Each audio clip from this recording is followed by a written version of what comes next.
Hello, Lovebird cats! Welcome back for another video. Another day, another video. Para sa inyong mga bago sa aming channel, welcome po. And mag-subscribe po kayo para lagi kayong updated sa aming mga videos. Everyday po yan. And sa mga aming mga subscribers, maraming salamat po sa patuloy na pagsubaybay sa aming mga videos at panonood hanggang sa huli. Malaking bagay po yan sa aming channel. Okay, so ang topic po natin ngayon, ang pag-uusapan natin ay ang paggagamot.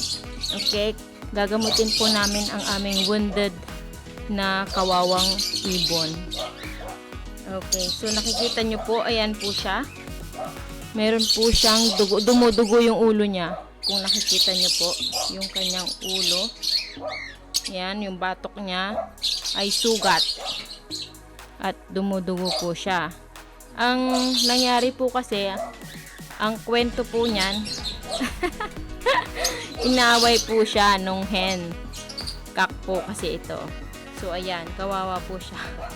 So ang gagawin namin is gagamutin namin. So meron kaming first aid kit at betadine. Yan, may betadine at first aid kit. Yan, kawawa.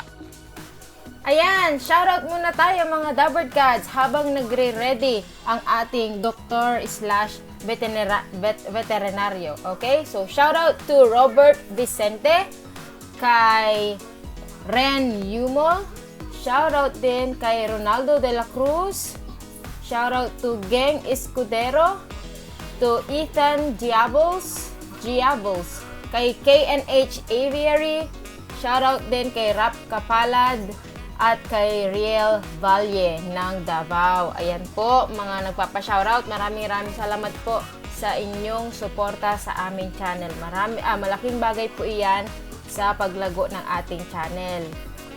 So, sa mga gusto pong ring magpa-shoutout, comment lang po kayo sa comment section. Ayan, so balik na po tayo. Ang unang gawin, i-ready ang ibon. Pangalawa, kunin ang mga materyales, mga bagay na kailangan. Kailangan nyo ng betadine, cleaning pad, gloves, at cotton gauze, or cotton balls. Okay? Suot ang gloves. Yeah, manonood tayo kung paano natin gagamutin ang ating alagang ibon. Kawawa naman siya. O, tingnan natin. Ay, grabe. Bakit? Kailangan linisin. Wait lang. Infeksyon. Talaga mai-infection yan. Wait lang. Bakit? Yan. Grabe, oh. Butas. Ang ulo. Kinukot-kot. Yan. So, ang unang gagawin, lagyan ng gasa. Grabe, no? Malalim. Yan. Kailangan natin gamitin.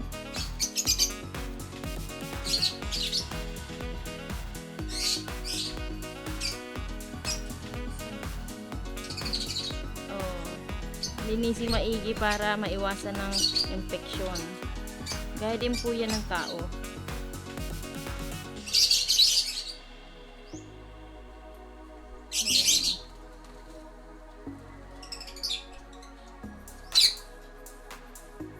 Kawawa naman siya, no? Hindi naman siya umiiyak.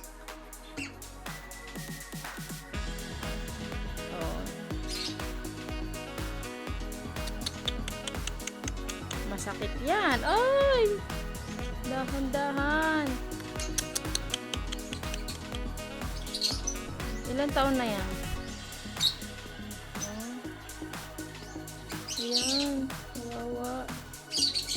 Grabe, butas talaga, no? Kita mo yung utak. Utak na ba niya? Utak na ba? Di pa.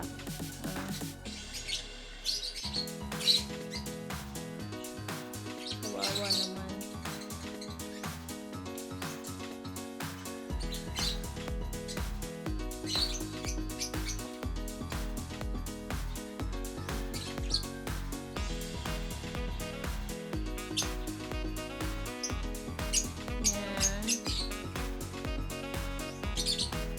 Dahan-dahan lang. Make sure na dahan-dahan lang kayo kasi nasasaktan yung ibon.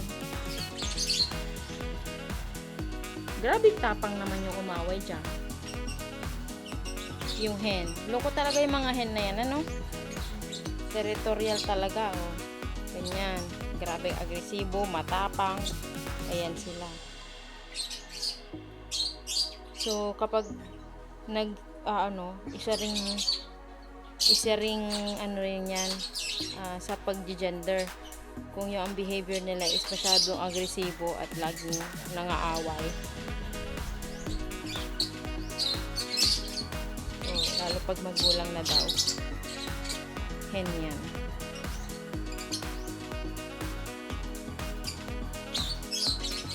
Ayan. Lagyan ng betadine para iwas infection. Grabe, malalim nga. Yo!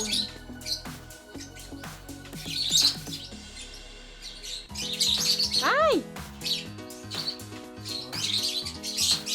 Naramdaman niya yun. Grabe. Pumalag siya eh. Gagaling ka na.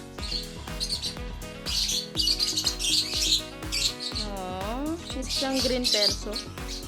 Olive perso. Okay na po.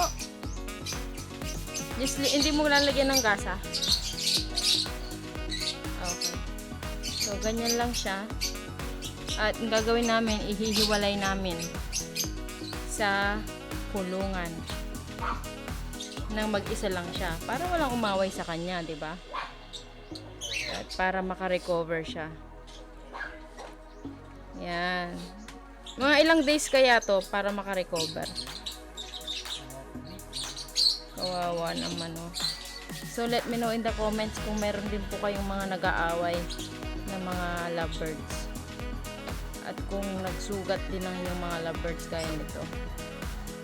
Okay? At kung ano ang ginawa nyo. Ayan, thank you so much again sa panonood. Yan lang po ang ating video for today.